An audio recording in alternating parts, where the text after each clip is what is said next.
So, in terms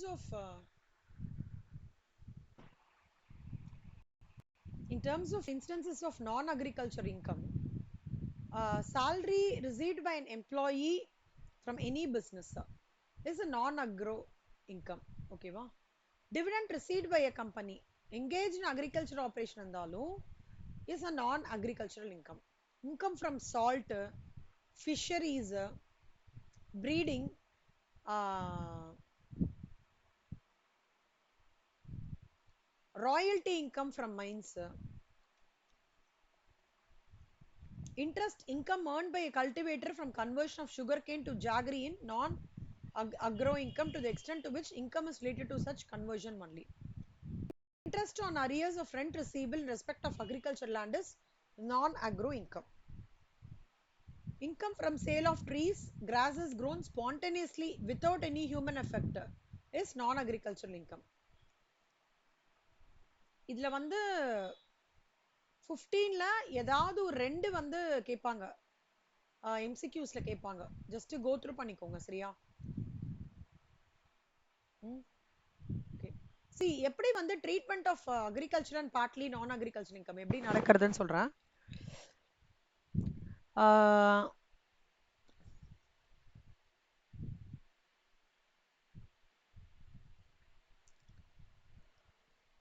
அசசி engage in business of growing and manufacturing tea in India இருக்காங்கன்னா 60% income நான் agriculture 40% னா அசசி 5 lakhs earn பண்றாரு for the purpose of growing, then his business income will be 2 lakhs, 40% of 5 lakhs, and agriculture income will be 3 lakhs. புரியுதாடா?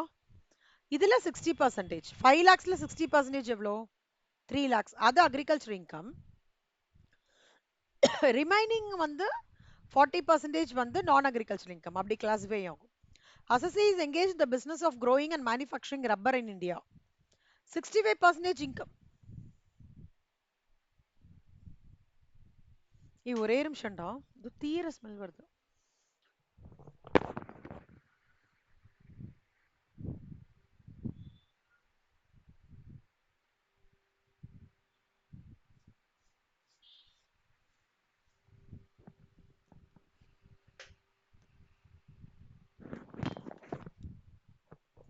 So, Assasi is engaged in the business of growing and manufacturing rubber in India. Na? 65% of income வந்து agriculture income, 35% non-agriculture income. அதே மாதிரி coffee வந்து காஃபிக்கு 75%, ரப்பருக்கு 65%, டீக்கு வந்து 60% of income. So, coffee grown, roasted, grounded by the seller India with or without mixing. Chicory யாரெல்லாம் coffee குடிப்பீங்க? Rishita coffee குடிப்பீங்களா? சிக்கரின்ற ஒரு இது ஃபில்டர் காஃபி குடிப்பீங்களா? எப்படி ப்ரூ அந்த மாதிரியா? Filter coffee super. அப்போ இந்த பொடி திரிக்கும் போது சொல்லுவாங்க தெரியுமா, கொஞ்சம் சிக்கரி வந்து கொஞ்சம் கூட போடுங்க அப்படின்னு. கரெக்டா அந்த ஒரு ஃப்ளேவர் கிடைக்கும் நம்மளுக்கு நுரையோட காஃபி இல்ல. ஸோ அந்த மாதிரி with or without mixing chicory இருந்தாலும் அந்த காஃபியை வந்து காஃபி கொட்டையை வந்து ரோஸ்ட் பண்ணி அந்த மாதிரி grounded by the seller in India.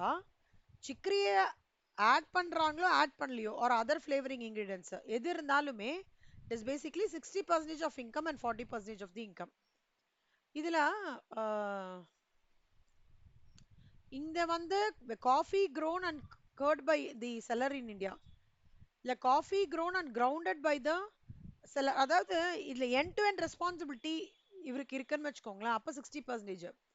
வெறும்னா காஃபியை வந்து காஃபி கொட்டையை மட்டும் இது பண்ணி செல் பண்றாருன்னு வச்சுக்கோங்களேன், அது 75% ஆஃப் இன்கம். ஞாபகம் வச்சுக்கோங்க. Salary and interest received by a partner from a firm growing and manufacturing tea, coffee or rubber.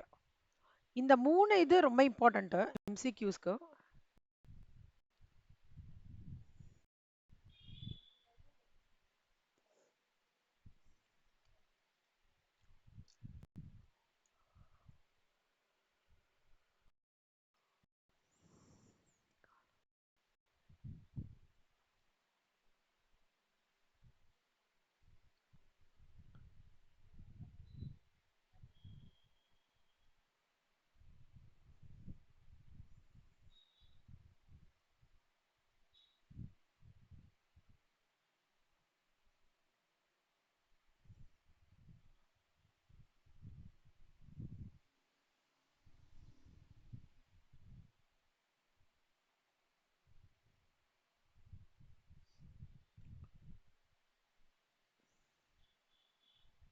agricultural income versus non-agricultural income. NG என்ஏஐன்னு போடுறேன். ஓகே, ஸோ நல்லா ஞாபகம் வச்சுக்கோங்க. டீயா இருந்ததுன்னா agricultural income, non agricultural income.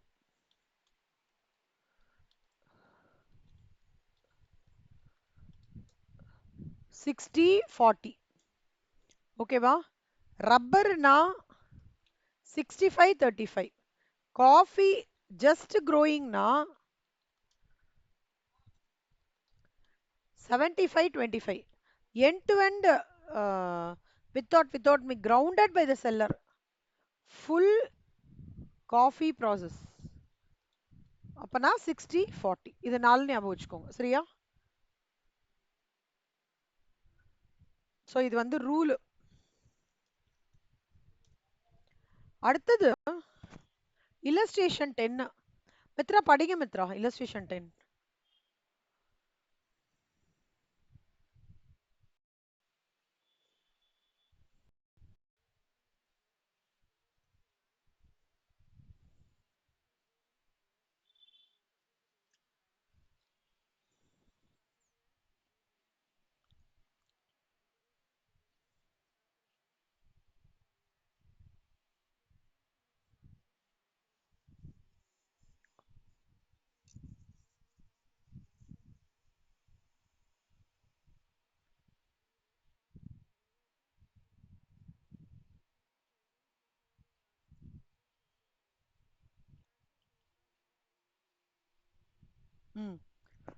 அதாவது இது sugar cane, they are growing sugar cane to manufacture sugar. Okay, டீடைல்ஸ்லாம் கொடுத்துருக்காங்க. காஸ்ட் ஆஃப் கல்டிவேஷன் எல்லாமே கொடுத்துருக்காங்க. காஸ்ட் ஆஃப் கன்வர்ஷன் அப்படின்னா என்ன அர்த்தம் வஷிதா?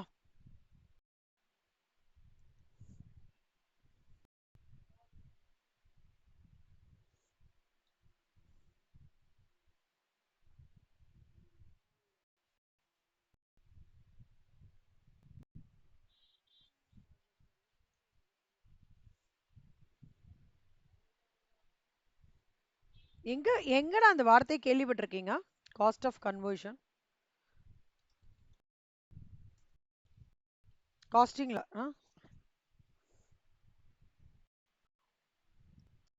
அதாவது ரா மெட்டீரியல்ல ஃபினிஷ் ப்ராடக்ட் கன்வெர்ட் ஆகும்போது லேபரும் ஓவர் இருக்கு இல்லையா, அதுதான் வந்து காஸ்ட் ஆஃப் கன்வர்ஷன். சரியா?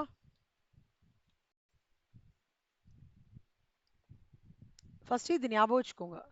இப்போ அவன் என்ன சொல்றான்னா, எக்ஸ் லிமிட்டடோட இன்கம்மா கண்டுபிடி அப்படின்றான். ஸோ ஃபர்ஸ்ட் மேனுஃபேக்சரிங்கு அக்ரிகல்ச்சர் ரெண்டு. Cost of cultivation of sugar cane. So cost of கல்டிவேஷன்னா என்னன்னா 5000 டன்னுக்கு அவனுக்கு வந்து 10 லட்சம் ரூபாய் ஆகுறது அப்படின்றான். சுகர் கேன் சோல்டு இன் மார்க்கெட் வந்து 1000 டன்னுக்கு எவ்வளோ சேல்ஸ் பண்ணியிருக்கான்? 3 சுகர் கேன் வந்து இது பண்ணியிருக்கான்.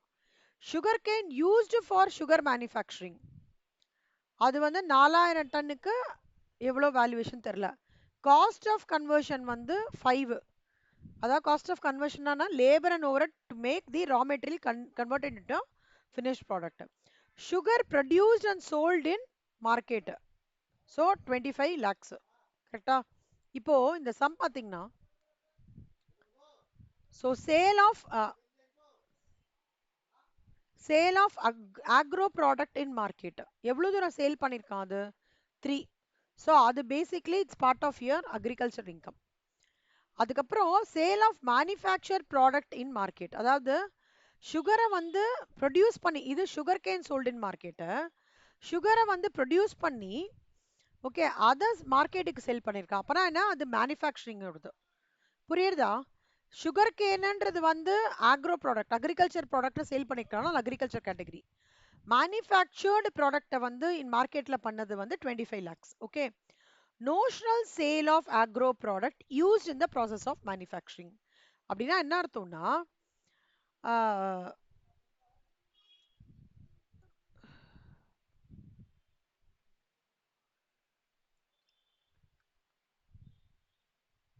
அதாவது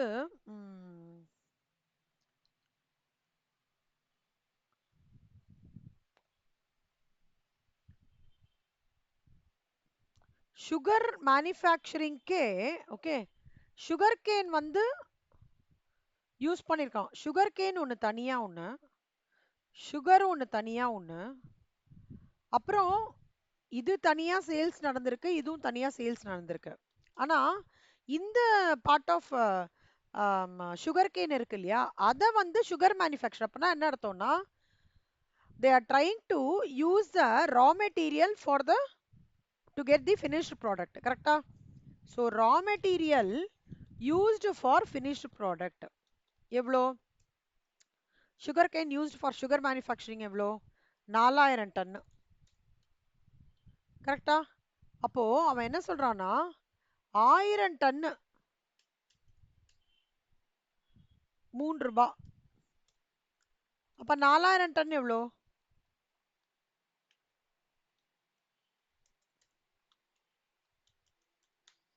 12 lakhs. புரியுதா?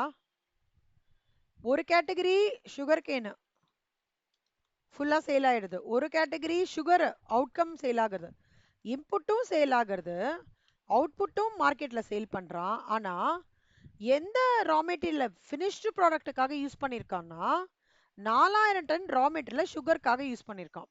அது எவ்வளோன்னா 1000 டன் வந்து இன் லேக்ஸ் 3 லேக்ஸ்னா 4000 டன் எவ்வளோ? 12 லேக்ஸ், 12 லேக்ஸ். ஸோ அதனால ஆக்ரோ ப்ராடக்டை யூஸ் பண்ணி பண்ணியிருக்கிறதுனால it comes under the classification of agriculture income.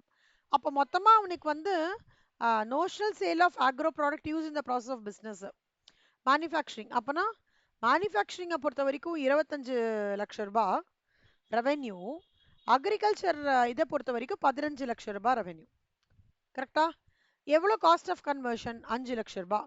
அப்போ மார்க்கெட் இப்போ வந்து 25, இது ரெவென்யூ வச்சுக்கோங்க. இது வந்து அவன் என்ன கேட்குறான்? இன்கம். இன்கமோட ஃபார்முலா என்ன? Revenue minus expenditure income. இப்போ நம்ம இதுக்காக எவ்வளோ செலவு பண்ணியிருக்கோம்? நம்ம மேனுஃபேக்சரிங் செட்டப்பை பொறுத்த வரைக்கும் அந்த ரா மெட்டீரியல் வந்து யூஸ் பண்ணியிருக்கிறதுனால மேனுஃபேக்சரிங்க்கு அது செலவு தானே. அக்ரிகல்ச்சர் ஃபீல்டை பொறுத்த வரைக்கும் அந்த எக்ஸை பொறுத்த வரைக்கும் அக்ரிகல்ச்சர் லேண்ட்லேருந்து சுகர் கேன் வந்து சுகர் மேனுஃபேக்சரிங் சென்டருக்கு போகிறதுனா அவனுக்கு அங்கேருந்து போகிறது, ஃபீல்டுலேருந்து போகிறதுன்றதுனால அது சேல்ஸ். ஓகே. என்னடா யார் இது? அக்ஷயா மேடமா? அக்ஷயா, அக்ஷயா, குட் ஆஃப்டர்நூன் செல்லம். ஆ ஆ அக்ஷயா ஒன்றும் இல்லைடா, இப்போதான் அக்ரிகல்ச்சர் இன்கம்ல ஒரே சம் ஸ்டார்ட் பண்ணியிருக்கேன், வேறு எதுவும் இல்லை. ரீகேப் பண்ணிட்டு அக்ரிகல்ச்சர் இன்கம்ல வந்து என்ன ஒரு ஹெட்ஸ்அப் கொடுக்குறேன்னா, எந்த ஒரு ரா மெட்டீரியல் ரிலேட்டடா எந்த டிரான்சாக்ஷன் நடக்குதோ it will all come under the classification of agriculture. இல்ல நான் வந்து ரா மெட்டீரியல் முடிச்சிட்டேன், சுகர் கேன் இல்ல சுகரா மூவ் ஆயிருக்கு, அந்த ஃபார்ம் ஆஃப் ப்ராசஸ்ல சுகரா மூவ் ஆயிடுது, ஃபினிஷ் ப்ராடக்ட் வந்துட்டுனா அதெல்லாம் மேனுஃபேக்சரிங். ஸோ அதுதான் இப்போ எக்ஸ்பிளைன் பண்ணிட்டு இருக்கேன். Sale of agro product in market, agriculture product agriculture income. Manufacture product வந்து மேனுஃபேக்சரிங்ல வரும். ஆக்ரோ ப்ராடக்ட் வந்து சுகர் கேனை வந்து சுகருக்கு யூஸ் பண்ணிக்கிறதுக்காக ஃபார்மர் வந்து தன்னோட ஃபீல்டுலேருந்து மூவ் பண்ணானா அவனுக்கு அது ரெவென்யூ. அதே அவன் மேனுஃபேக்சரிங் சைட்டை இண்டஸ்ட்ரி வச்சிருந்தானா அவனுக்கு அது வந்து காஸ்ட். ஏன்னா அக்ரிகல்ச்சர் பாயிண்ட் ஆஃப் வியூல இருக்கிற ஒரு ரெவென்யூ ஓகே மேனுஃபேக்சரிங் பொறுத்த வரைக்கும் காஸ்ட். கரெக்டா? இது புரியுதா? இந்த பிரான்ச் அக்கௌண்டிங் டிபார்ட்மெண்ட்ல அக்கௌண்டிங்லாம் வரும் தெரியுமா, கொடுக்கறவனுக்கு அது சேல்ஸ், வாங்குறவனுக்கு அது பர்ச்சேசஸ், அந்த மாதிரி கான்செப்ட். யாருக்கா அது புரியலையா? 4000 tons into 3 lakhs per ton. Mitra, Vashitha,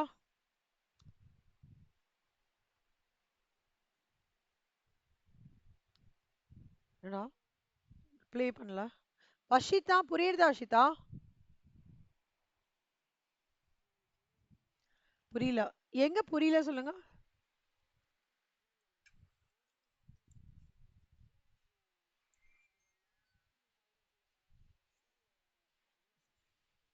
இல்லடா, இங்க பாரு, இங்க பாரு செல்லம். வஷிதா, நீ ஒரு அக்ரிகல்ச்சர் ஃபீல்டு வச்சிருக்க, நான் இண்டஸ்ட்ரியும் வச்சிருக்கா. நான் கேக்குறதா நான் பேசுறது? நீங்க வந்து ரெண்டுமே வச்சிருக்கீங்க.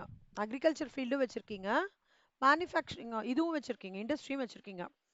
அக்ரிகல்ச்சர் ஃபீல்ட்லேருந்து உங்களுக்கு நிறைய சுகர் கேன் வருது. அதை என்ன பண்றீங்கன்னா நீங்க வந்து மார்க்கெட்ல விற்கிறீங்க. அதனால அது அக்ரிகல்ச்சர்ல வந்துடும். மேனுஃபேக்சரிங்ல நிறைய சுகர் பாக்கெட்லாம் மேனுஃபேக்சர் பண்றீங்க, அதையும் மார்க்கெட்ல விற்கிறீங்க. அதை நீங்க அக்ரிகல்ச்சர் பண்ண முடியாது, மேனுஃபேக்சரிங்ல கிளாஸிஃபை பண்றீங்க. ஆனா அக்ரிகல்ச்சர் ஃபீல்ட்ல இது ரெண்டுமே தனித்தனி ஆக்டிவிட்டியா நடந்துட்டு இருக்கு. ஓகே. ஆனா சுகர் கேன் உங்க ஃபீல்டுல விளைஞ்ச சுகர் கேனை மேனுஃபேக்சரிங் செட்டப்புக்கு வந்து யூஸ் பண்ணிக்கலாம்னு சொல்லிட்டு எடுத்துட்டு போறீங்க. புரியுதா? இது புரியுதா இல்லையா? ஆ அக்ரிகல்ச்சர் ஃபீல்டை பொறுத்த வரைக்கும் மேனுஃபேக்சரிங்க்கு கொடுக்கறதுனால அக்ரிகல்ச்சர் ஃபீல்ட்லேருந்து all the sugar canes are moving out. கரெக்டா? அப்போ ஆக்சுவலாக இது எப்படி பார்க்கலாம்னா, ஒரு ஆர்கனைசேஷன்ல ஒரு ரெண்டு டிபார்ட்மெண்ட் இருக்கு, called as agriculture and manufacturing. That agriculture department head is moving the sugar canes to manufacturing department. அப்போ அக்ரிகல்ச்சர் டிபார்ட்மெண்ட்டுக்கு சேலா அது எக்ஸ்பென்ஸா, ரெவென்யூவா, எக்ஸ்பென்ஸா அக்ரிகல்ச்சர் டிபார்ட்மெண்ட்டுக்கு விற்கிறாங்க. அக்ரிகல்ச்சர் டிபார்ட்மெண்ட்லேருந்து அவ்வளோ டன் ஆஃப் சுகர் கேனை விற்கிறாங்க, 4000 டன். அது அவனுக்கு ரெவென்யூவா காஸ்டா அக்ரிகல்ச்சர்காரனுக்கு?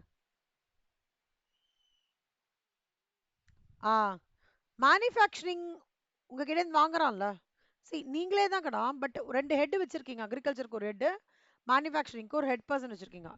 மேனுஃபேக்சரிங் காரன் வந்து அந்த சுகர் கேன் உள்ள வரும்போது உங்களுக்கு காஸ்ட் பே பண்ணமா வேணாமா அந்த அக்ரிகல்ச்சர் ஹெட்டுக்கு? அப்ப அது அவனுக்கு காஸ்டா இதுவா ரெவென்யூவா மேனுஃபேக்சரிங் காரனுக்கு? ஆ அவ்வளவுதான். புரியுதா? டிபார்ட்மெண்ட்ல கொஞ்சம் ஞாபகம் இருக்காடா? ரெக்கார்டிங்லாம் அமைச்சிருந்தேனே அந்த டைம்ல கூட உங்களுக்கு கேட் எக்ஸாம் ரெக்கார்டிங். ஆ அதான் செல்லம்மா. மேனுஃபேக்சரிங் அங்க நம்ம என்ன பண்ணுவோம், டிபார்ட்மெண்ட் ஏ டிபார்ட்மெண்ட் பி பார்த்து டிபார்ட்மெண்ட் ஏல கொடுத்துருக்கானா அதை சேல்ஸ்ல இன்கார்பரேட் பண்ணுவோம், டிபார்ட்மெண்ட் பி ரிசீவ் பண்ணானா அதை பர்ச்சேசஸ்ல பண்ணுவோம்ல. அந்த பர்ச்சேசஸ்ல பண்றது தான் காஸ்ட் இம்பாக்ட்னு சொல்றேன், சேல்ன்றது தான் இங்க ரெவென்யூ இம்பாக்ட். இப்போ புரியுதா இல்லையா வஷிதா? அக்ஷயா மித்ரா புரியலையா? புரியுதுன்றீங்களா? ஓகே. மித்ரா உங்களுக்கு?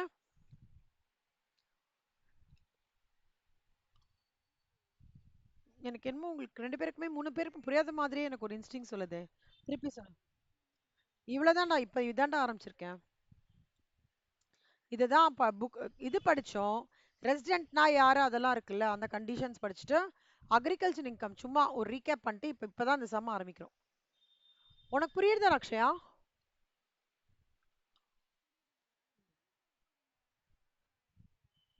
ஆமா, மேனுஃபேக்சரிங்க்கு அது காஸ்ட், அக்ரிகல்ச்சருக்கு அது ரெவென்யூ. புரியலன்னா நான் திருப்பி டயக்ராம் மாதிரி போட்டு காமிக்கிறேன். அப்போனா காஸ்ட் ஆஃப் கன்வர்ஷன்னா, காஸ்ட் ஆஃப் கன்வர்ஷனா என்ன அர்த்தம்னா cost of labour and overheads to convert the raw material into finish product. So அதுவும் காஸ்டா, இதுவும் காஸ்ட். அப்போ அடுத்தது என்ன சொல்லியிருக்கான் அவன்?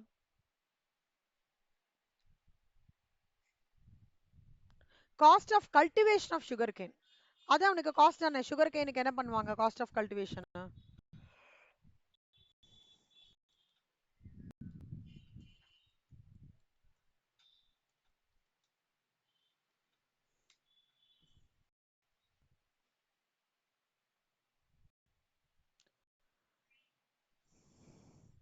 லேண்டு, லேபர், அவனுக்கு இன்புட்டு, இதெல்லாம் காஸ்ட் இன்கர் பண்ணோம்லடா, அதான் அந்த காஸ்ட் ஆஃப் கல்டிவேஷன். அது அக்ரிகல்ச்சர் லேண்ட்ல எக்ஸ்பென்ஸா, அதனால எக்ஸ்பென்ஸ் எல்லாம் 10 லேக்ஸ். இவங்களோட வந்து இது வந்து 17. அப்ப 25 மைனஸ் 17 எவ்வளோ? 8. 15 மைனஸ் 10 எவ்வளோ? 5. அவ்வளவுதான். ஓகேவா? புரிஞ்சுதா மித்ரா? புரிஞ்சுதா Mithra? 7 marks problem. 7 marks problem.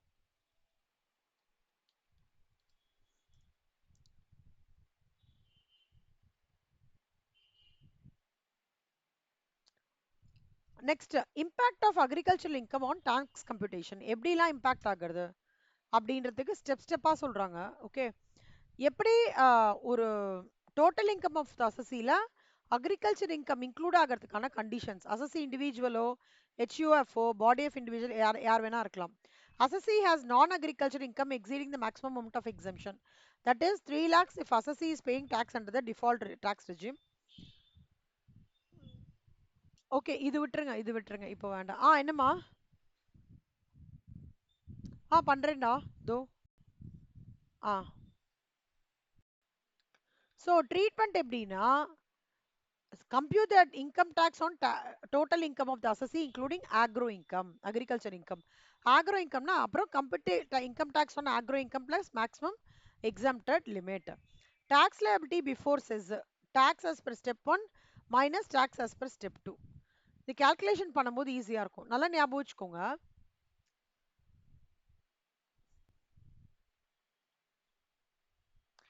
Agricultural income 5000 ரூபாய்க்கு மேல போனாலே அந்த agriculture income total income of the அசசில இன்க்ளூட் பண்ணணும். இப்போ அசசி அதர் அசசி இருக்காங்க. அக்ரிகல்ச்சர் இன்கம் வந்து கிரேட்டர் தேன் 5000 பண்ணும்போது யுவர் நான் அக்ரிகல்ச்சர் இன்கமும் less than greater than basic exemption லிமிட்ல இருந்தா அப்போ it will be consider as a it has to be include in the income of the assessee. Other கேஸ்ல வேண்டாம். No partial இன்டகிரேஷன்லாம் என்னன்னா, income of அசசில வந்து company firm அவங்களுக்குலாம் ஒரு ட்ரீட்மெண்ட், ஸோ அங்கே வராது. இவங்களுக்கெல்லாம் தான் வந்து இந்த அக்ரிகல்ச்சர் இன்கம்ன்ற அப்ளிகபிலிட்டியே இருக்கு. இப்போ நல்லா ஞாபகம் வச்சுக்கோங்க, greater than 5000 plus non agriculture income வந்து கிரேட்டர் தேன் பேசிக் எக்ஸம்ஷன் லிமிட்டாக இருந்ததுன்னா அப்போ we need to apply certain partial integrations. அது என்னன்னு பார்க்கலாம். வஷிதா சம் படிங்க கண்ணா, இல்லஸ்ட்ரேஷன் 11.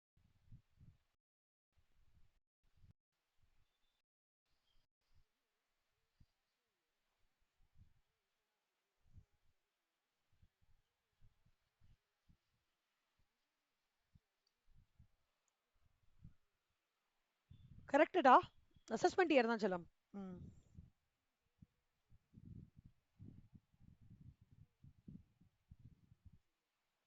குட். 42 வயசு அவருக்கு. நான் அக்ரிகல்ச்சரல் இன்கம் வந்து 7,30,000 அக்ரிகல்ச்சர் இன்கம். அப்போ மொத்தமாக வந்து பார்த்தோன்னா 10,40,000.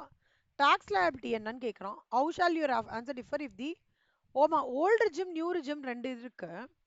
At a very high level சொல்கிறேன் tax liability calculation.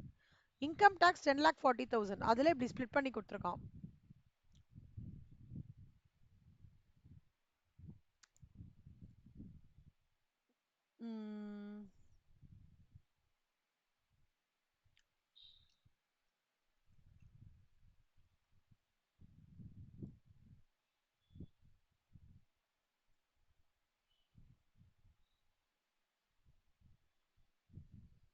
Okay, so step number 1.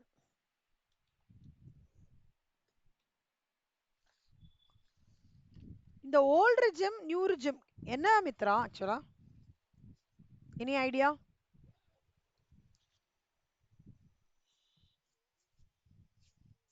ஆமாண்டா கண்ணா, கரெக்ட் கரெக்ட் கரெக்ட் கரெக்ட்,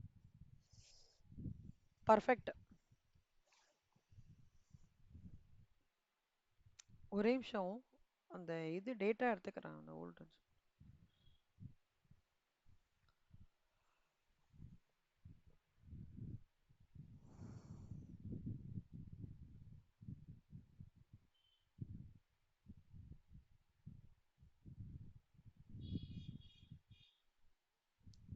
சொல்லுங்க கண்ணா.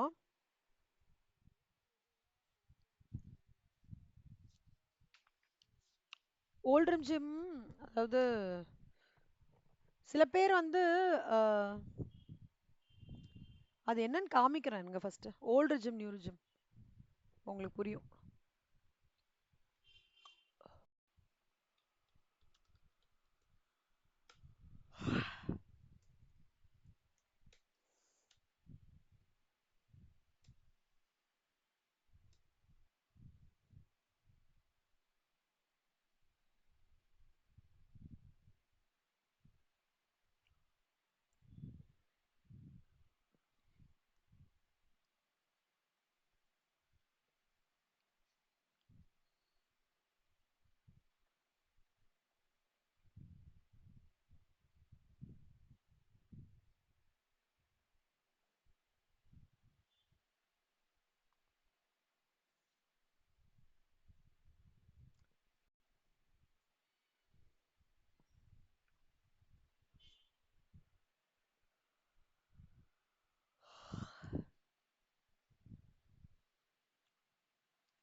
இந்த ஓல்டு ஜிம்ல இப்ப இந்த நியூரு ஜிம்ன்றது வந்து இப்ப வந்திருக்கலாம் அப் டு 12 லேக்ஸ்ன்றது. ஓகேவா? ஓல்டு ஜிம் அப்படின்னா யாருன்னா சப்போஸ் நான் ஓல்டு டாக்ஸ் ஜிம் வந்து கோ த்ரூ பண்றேன் அப்படின்னாலும் பண்ணிக்கலாம், எனக்கு பிரச்சனை கிடையாது. அது வந்து அப் டு தி இண்டிவிஜுவல். அந்த டாக்ஸ் ஜிம் மட்டும் யாரும் ஒன்றும் ரெஸ்ட்ரிக்ஷன்ஸ்லாம் கிடையாது. ஆனா இது ரெண்டுத்துக்கும் என்ன டிஃபரன்ஸ்னா, ஓல்டு ஜிம்ல இருந்தவங்க டிடக்ஷன்ஸ்லாம் அவைல் பண்ணிக்கலாம்டா. நியூரு ஜிம்ல இருக்கிறவங்க டிடக்ஷன்ஸ்ல வந்து நிறைய என்ன சொல்றது, லைக் அந்த டிடக்ஷன்ஸே வந்து கம்மியா இருக்கும் நியூரு ஜிம்ல. புக்ல கொடுத்துருக்காங்களா? ஒரு நிமிஷம்.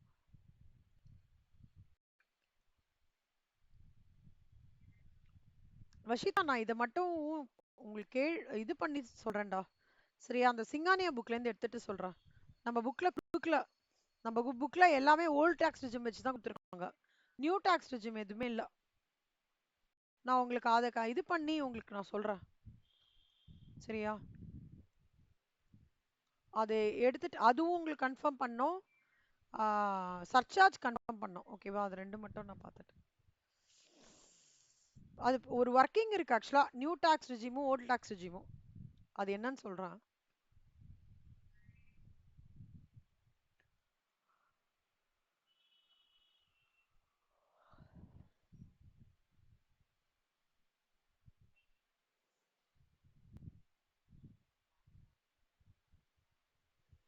So income tax on 10,40,000.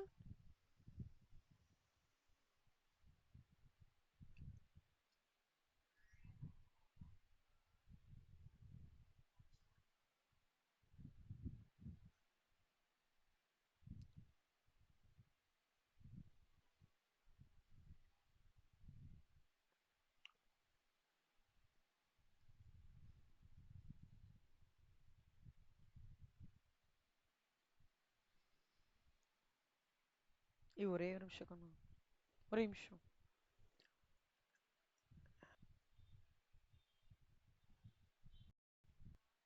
இல்லையா?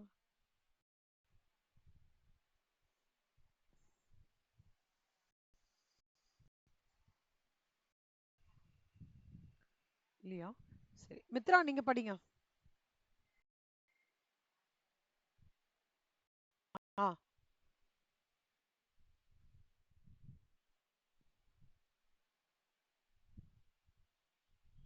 ஆ படிங்க கண்ணா. ஆ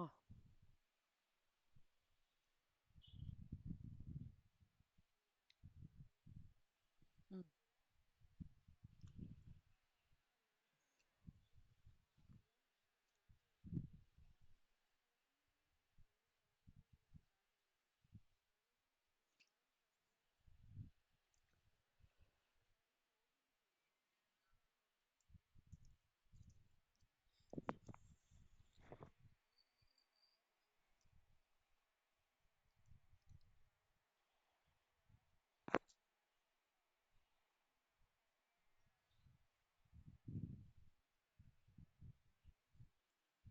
சூப்பர். இப்போ இந்த நர்சரி இருக்குல்லடா, sale of plants from nursery, அது கம்ப்ளீட்லி அக்ரிகல்ச்சர் இன்கம். சரியா?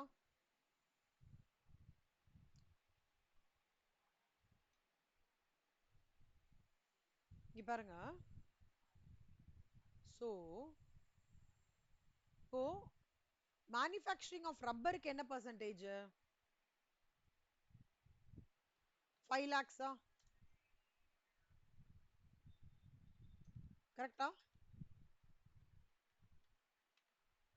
மேனுஃபேக்சரிங் ஆஃப் ரப்பருக்கு. So 5 lakhs into 65 percentage will give you 3,25,000. அது அக்ரிகல்ச்சர் இன்கம். நம்ம அந்த ரூல் படிச்சோம். அக்ஷயா, ஒரு ரூல் இருக்கு. அக்ஷயா இருக்காங்களா லைன்ல?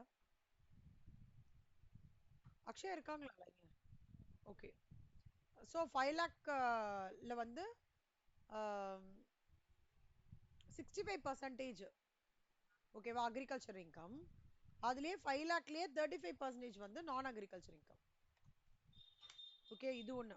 இன்னொன்னு coffee grown and cured cured. So 3,50,000. 3,50,000ல 3,50,000ல this into 75 percentage.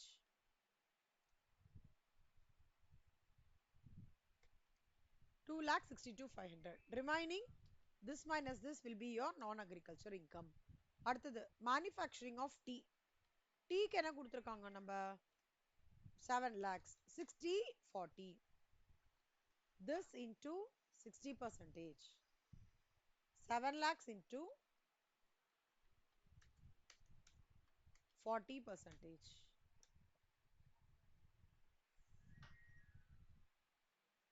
அப்போ இதுல வந்து இன்னொன்னு என்ன ஆக்சுவலா sale of plants from nursery.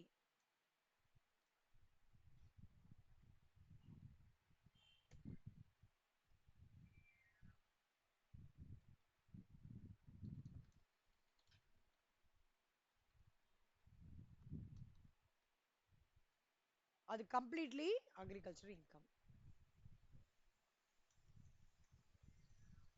So first வந்து மேனுஃபேக்சரிங் டீ, அடுத்தது வந்து மேனுஃபேக்சரிங் ஆஃப் ரப்பர். ஏதாவது டவுட் இருக்கா யாருக்காவது? அடுத்தது மேனுஃபேக்சரிங் ஆஃப் காஃபி. யாருக்கா டவுட் இருக்கா?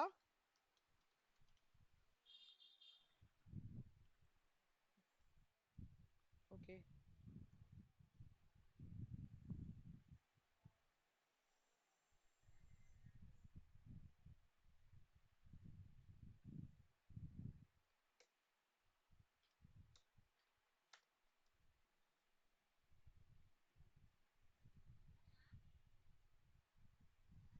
ஸோ டோட்டலா 11,07,500 அக்ரிகல்ச்சர் இன்கம், 5,42,500 வந்து நான் அக்ரிகல்ச்சர் இன்கம். ஓகேவா? இந்த சம் ஏதாவது டவுட் இருக்கா? Type 1 problem.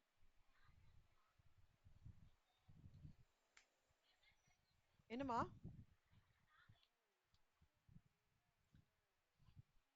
கொடுப்பாங்க?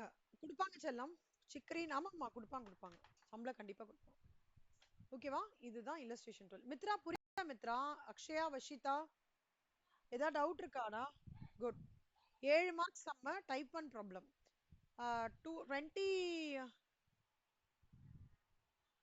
2019ல இந்த சம் வந்தது. 2019ல. Next, show the tax treatment for each of the following. இத பார்த்தே சொல்லுங்க, எனக்கு பார்த்தே சொல்லுங்க.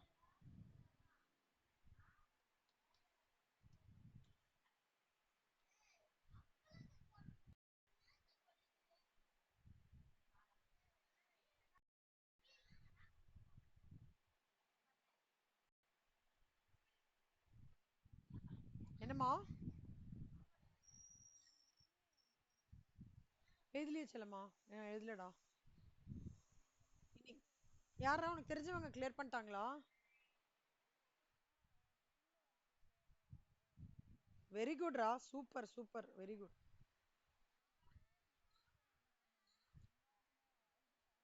அப்படியா? சரி, இன்டர்வியூ கிளியர் பண்ணிட்டாளா?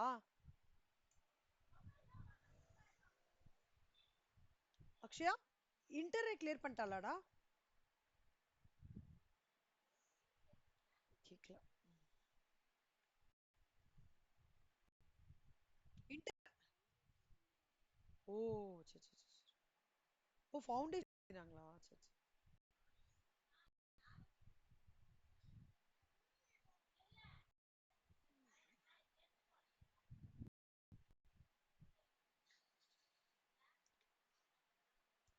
ஓகே. இன்னும் தொத்தரா சொல்லலாமா? ஃபர்ஸ்ட் மித்ரா ஏன் ஆரம்பிக்கணா? ஏ சொல்லு.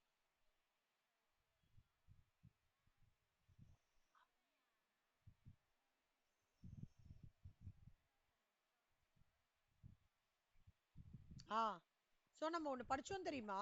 ஒரு ரோஸ் கலர் கூட நான் இது இம்பார்ட்டன்ட் சொன்னேன் இங்க.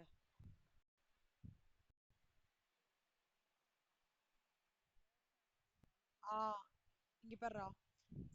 Remuneration or interest shall be treated as partly agricultural and partly business income as stated above.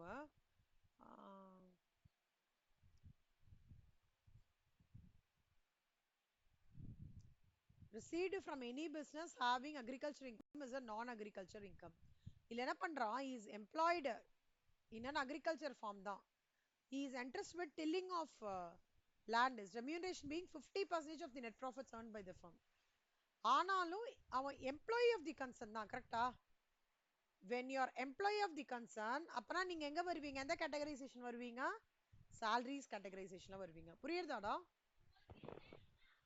Vashitha, Mithra, Akshaya, employee of the இதுவேல இருந்தீங்கன்னா, ஃபார்ம்ல நீங்க எம்ப்ளாய் பண்ணியிருந்தீங்கன்னா நீங்க உங்களோட salary கீழே தான் வரும். ஓகேவா? குட். பியும் மித்ரா நீங்களே படிங்க. ம்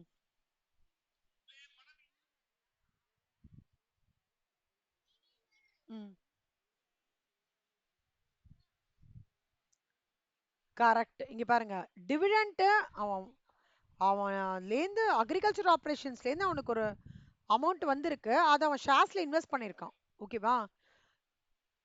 என்னதான் அவன் இன்கம் வந்து அதை வந்து என்னதான் அது அக்ரிகல்ச்சர் இன்கம் இருந்தாலும் அவன் ஷேர்ஸ்ல இன்வெஸ்ட் பண்ணி வருது வந்து income from other sources. First நம்ம என்ன பார்த்தோம்? Income from salary. அடுத்தது என்ன பார்த்தோம்? இன்கம் ஃப்ரம்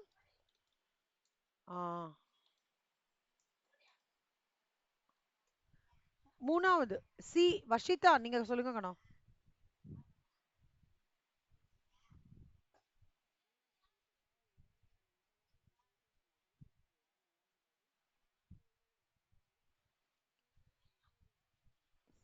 ஸோ கொல்கட்டால இருக்கான், 12,000 இன்கம் அக்ரிகல்ச்சர் லேண்ட்லேருந்து இருப்பான், அவனோட லேண்டு பங்களாதேஷ்ல இருக்கு.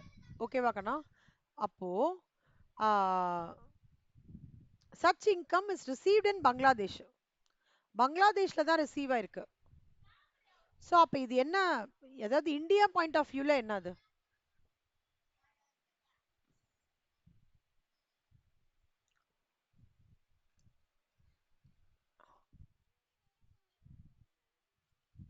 ஆ அப்ப அது இன்கம் ஃப்ரம் அதர் சோர்சஸ். ஓகேவா? இது ஆக மொத்தம் அக்ரிகல்ச்சர் இன்கம் இல்ல செல்லமா. ஓகே, அக்ரிகல்ச்சர் இன்கம்னா லேண்ட் இந்தியால இருக்கணும். இங்க படிச்சோமே, ஞாபகம் இருக்கா?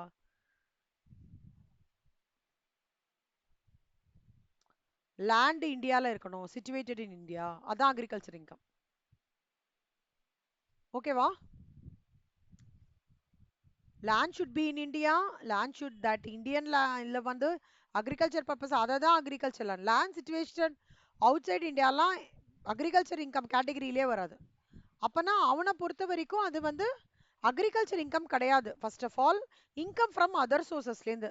இன்கம் ஃப்ரம் அதர் சோர்சஸ்னா எப்படின்னா, இப்போ ஆஹ், அது வந்து இன்கம் ஃப்ரம் அதர் சோர்சஸ்ன்றதே ஒரு ஹெட் நம்ம படிப்போம்.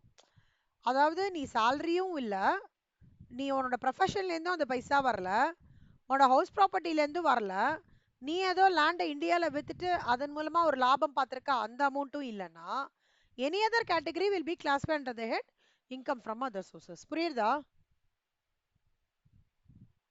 இப்போ நம்ம இங்க வந்து டெஸ்டிங்லாம் பண்ணோம். ஒருவேளை அவன் வந்து அசசி is an ordinary resident in India அப்படின்னா his income shall be taxable only if the assessee is an ordinary resident in India. அது வந்து டிஸ்க்ளைமர் நோட். புரிஞ்சுதா?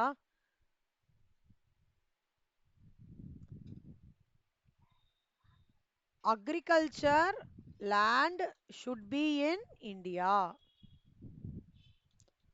ஓகேவா? அஷிதா ஓகேவா? மித்ரா ஓகேவா? அக்ஷயா ஓகேவா? தேர்ட் இது. Super, very good. எங்கடா அக்ஷயா, எங்கடா போயிட்டு போயிட்டு போயிட்டு வர மாதிரி இருக்கு? இன்டர்நெட் பிரச்சனையா? Okay okay. அக்ஷயா நீ கண்டினியூஸா என் வாய்ஸ் நல்லா அப்சர்வ் பண்ணிக்கூடா, ரொம்ப இம்பார்ட்டன்ட். 7 மார்க்ஸ்ல வரும் இது. சாரி 14 மார்க்ஸ், 14 மார்க்ஸ்ல வரும், 14 மார்க்ஸ். வஷிதா ஃபோர்த் ஒன் படிங்க.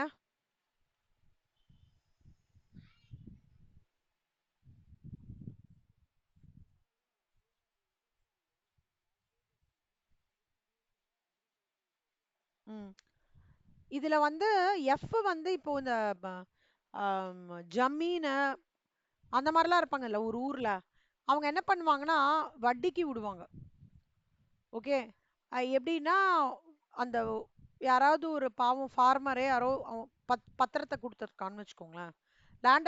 பத்திரத்தை கொடுத்துட்டு எனக்கு கொஞ்சம் அமௌண்ட் தாங்க சாமி அப்படின்னு கேட்பான். இவரும் கொடுத்துருவாரு. சொல்லிட்டு இந்த பாரு மாசம் மாசம் இதுக்கு இன்ட்ரெஸ்ட் கட்டணும் நீனு, பத்திரம் அது வரைக்கும் என்கிட்ட இருக்கட்டும் அப்படின்னு சொல்லுவாரு. சரின்னு சொல்லிட்டு இவரும் இது பண்ணுவாரு. அந்த மாதிரி இந்த எஃப்ன்றவர் தான் முதலாளி, லேண்ட்லார்டு. 600 ரூபாய் யாரோ ஃபார்மர் கிட்ட வந்திருக்கு. அந்த லேண்டு வந்து அக்ரிகல்ச்சர் பர்பஸ்க்காக யூஸ் ஆயிருக்கு. இது வந்து எஃப் பொறுத்த வரைக்கும் என்ன, எஃப் பொறுத்த வரைக்கும் இது அக்ரிகல்ச்சர் இன்கமா இல்லையான்னு கேக்குறாங்க. கொஸ்டின் புரியுறதா வஷிதா? கொஸ்டின் புரியுறதா இல்லையா? ஏன் ஒரு மாதிரி எனக்கு குயிக்கா ரெஸ்பான்ஸ் ஏன் வர மாட்டேங்குது? கொஞ்சம் லேட்டா வருது. நெட்டு சரியில்லையா? எனக்கு தெரியலையே. இல்ல நீங்க ஸ்லோவா சொல்றீங்களா? ஏதாவது புரியலன்னா என்கிட்ட கேளுங்க.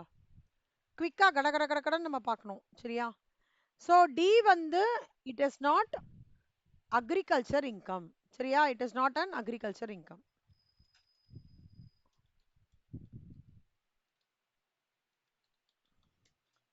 அடுத்தது ஈ சொல்லுங்க வர்ஷிதா, படிங்க. ஈ படிங்க.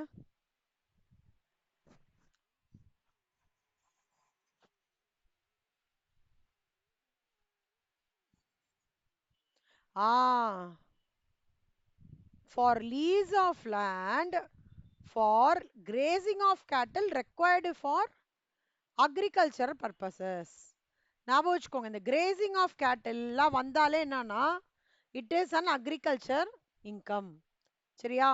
ஏதோ ஒரு லேண்டை வந்து நீங்க லீஸ்க்கு விட்டுருக்கீங்க, கேட்டில் கிரேஸ் பண்றது, அதாவது அந்த அக்ரிகல்ச்சர் ஆப்ரேஷன்ஸ் வந்து பாசிட்டிவா ஒரு விஷயம் அதுல நடந்தானா பிரச்சனை கிடையாது, அக்ரிகல்ச்சர் இன்கமா எடுத்துப்பாங்க, இன்கம். ஓகேவா? ஸோ இ என்னது? It is an agriculture income.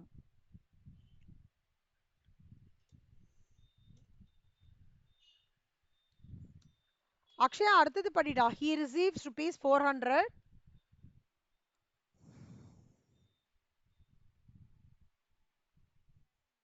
ம். he receives rupees 400. ஆமா.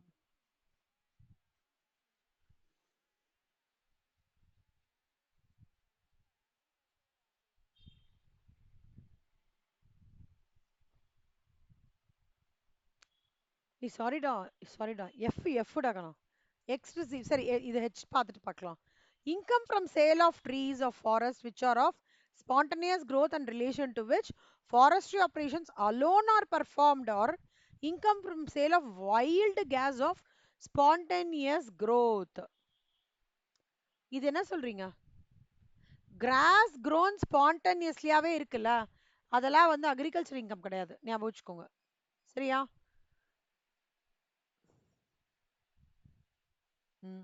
ஏன்னா அங்க ஹியூமன் எஃபர்ட்டே கிடையாது, அதனால without human effort it is not agriculture income.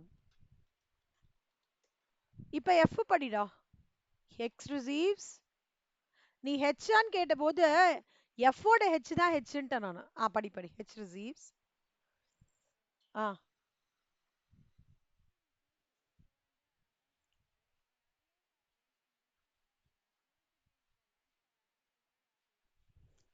இது யாரா சொல்றீங்க? Arrears of rent receivable in arrears, ஞாபகம் வச்சுக்கோங்க. Any arrears whatever in terms of your agriculture லேண்டில் எந்த அரியர்ஸ் இன்ட்ரெஸ்ட் இருந்தாலும் அது நான் அக்ரிகல்ச்சர் இன்கம். சரியா? அடுத்தது படிடா அக்ஷயா.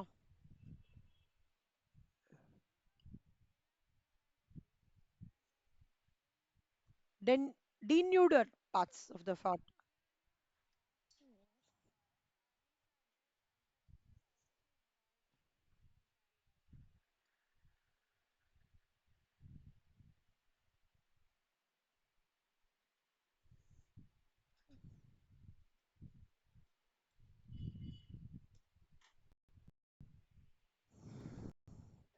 இதான் இந்த பாட்டு இருக்கா, டீனியூடர். இதெல்லாம் என்ன சொல்லுவாங்கன்னா இத்தனை நாள் போயிருக்கவே மாட்டாங்க. இந்த பேய் படத்துல எல்லாம் இருக்கும் தெரியுமாடா, ஒரு மாதிரி அந்த இடத்துக்கு போயிருக்கவே மாட்டாங்களா, அதான் டீனியூடட் ஃபாரஸ்ட். ஜிலோன்னு இருக்குமே அந்த மாதிரி. புரியுதா?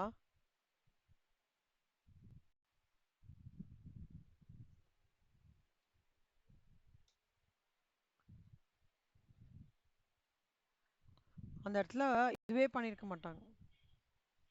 இதெல்லாம் தான். இந்த மாதிரி இருக்கிறது தான். ஆ இப்போ நல்லா ஞாபகம் வச்சுக்கோங்க. இந்த மாதிரி denuded parts of the forest வந்து are replanted. Okay, and subsequent operation in forestry is carried out. அத வந்து க்ளீன் பண்றாங்க பேசிக்கா. ஓகேவா? லேண்ட் இருக்கு, இது பண்ணி க்ளீன் பண்ணி திருப்பி அந்த ஃபர்டிலிட்டி ஆஃப் தி சாயில்லாம் பண்ணி திருப்பி ரீப்ளான்டேஷன்லாம் நடக்கிறது. ஸோ எனி ரீப்ளான்டேஷன் நடக்கிறதுனா it is an agriculture income. ஓகேவா? குட். அக்ஷயா அடுத்தது படிடா. ஹெச் முடிச்சிட்ட. ஐ ஐ படி.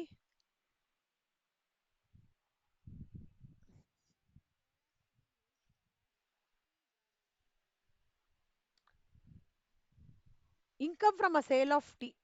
இது சேல் ஆஃப் டீனாலே அக்ரிகல்ச்சர் இன்கம். கரெக்டா? கரெக்டாடா மித்ரா? மித்ரா, வஷிதா, அக்ஷயா. ம். அடுத்தது படிடா. ஜே படிடா.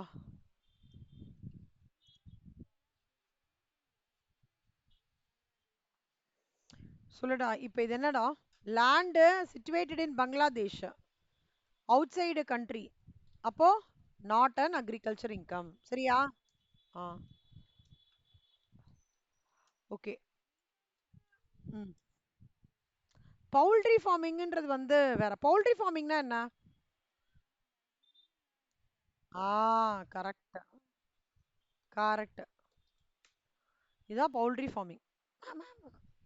எல்லா இதெல்லாம் வந்து கிடையாது. ஓகே. பவுல்ட்ரிக்கும் அக்ரிகல்ச்சருக்கும் அதோட அசோசியேட் ஆயிருக்கே தவிர not an agriculture income. Mitra இப்ப நீங்க ஆரம்பிங்க. மித்ரா, மித்ரா ஆரம்பிங்க. ஐஜேகேஎல். எல்லுல இருந்து.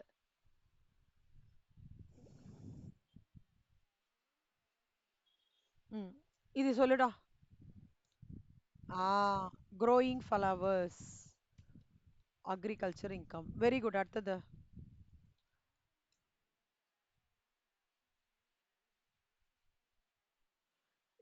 சேல் ஆஃப் டொபாக்கோ லீவ்ஸ்லாம் அக்ரிகல்ச்சர் இன்கம் தான். ஓகே.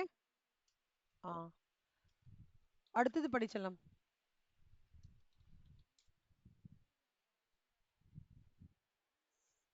ஆமா. ஃபிஷரி, பவுல்ட்ரி அதெல்லாம் நான் அக்ரிகல்ச்சர். அடுத்தது படிடா.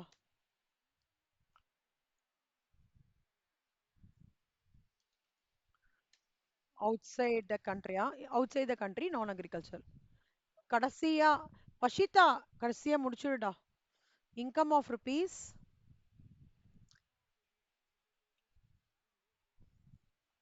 பார்த்துருக்கீங்களா ஸ்டோன் குவாரிஸ்? ஏய் இவங்க பார்த்துருப்பாங்க.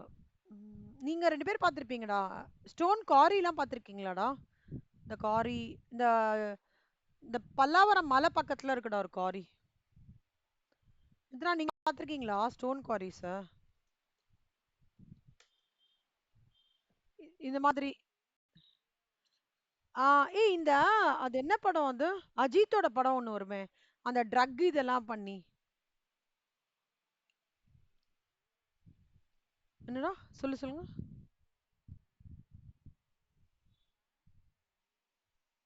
வாரிசு.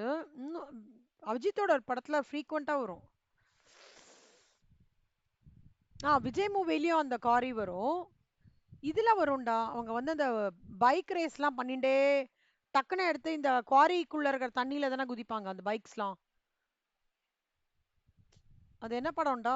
அந்த ட்ரக்ல இது பண்ணுவான் தம்பி கூட அஜித்த வந்து. ஆ வலிமையில. நீ பாத்திருக்கீங்களா? விடாமுயற்சி இல்ல செல்லம். வலிமை. விடாமுயற்சி இப்பதானே வந்து. வலிமையில கட கட கட கடன்னு அந்த இதெல்லாம் வந்து ஒரு 10, 15 பைக் ரேஸ் பீப்பிள் வந்து ட்ரக் எல்லாம் இது பண்ணிட்டு அது இங்க தான் எடுத்திருக்காங்க எங்கேயோ. ஆம், அந்த குவாரி மலையில கீழே இருக்கிற தண்ணி டீப்பா போகும். அங்க நீங்க உங்களோட வண்டியை விட்டீங்கன்னா வண்டி உள்ள போயிடும். யாராலையுமே கம்ப்ளைண்ட் இதுவே பண்ணவே முடியாது, ஐடென்டிஃபை பண்ண முடியாது. அந்த மாதிரி ஒரு ப்ராக்டிஸா இருக்குன்னு சொல்லிட்டு அந்த வலிமையில ஒரு இது வரும் இல்லையா? அந்த ஃபிலிம் பார்த்துருந்தீங்கன்னா ப்ராப்ளி தெரியும். அதை தான் நான் சொல்லி தரேன். குவாரின்றது எப்படி இருக்குன்னா ஃபுல்லா மலைடா, நடுவுல கொஞ்சம் தண்ணியா இருக்கும். அதான் குவாரி. ஓகேவா செல்லம்? இதெல்லாம் இருக்குல்ல, அந்த குவாரி, இந்த பவுல்ட்ரி, இந்த ஃபிஷரி, அப்புறம் வந்து land situated outside the country, இது எல்லாம் ஹியூமன் எஃபர்ட் இல்லாம எந்த விஷயம் நடந்தாலும் அதுவும் அக்ரிகல்ச்சர் இன்கம் கிடையாது. சரியா? அவ்வளவுதான். புரிஞ்சுதா இது வரைக்கும்? ஏதாவது டவுட் இருக்கா? டவுட் இருக்கா? என்ன டவுட் சொல்றா? ஓகே. டவுட் இருக்குன்னு சொல்றீங்களா இல்லைன்னு சொல்றீங்களா? வஷிதா டவுட் இருக்கா வஷிதா? இல்லைன்னு சொன்னாங்களா? சரி, குட். இது 14 மார்க் வந்ததுன்னா ஜாக் பாட்ரா, செம்ம.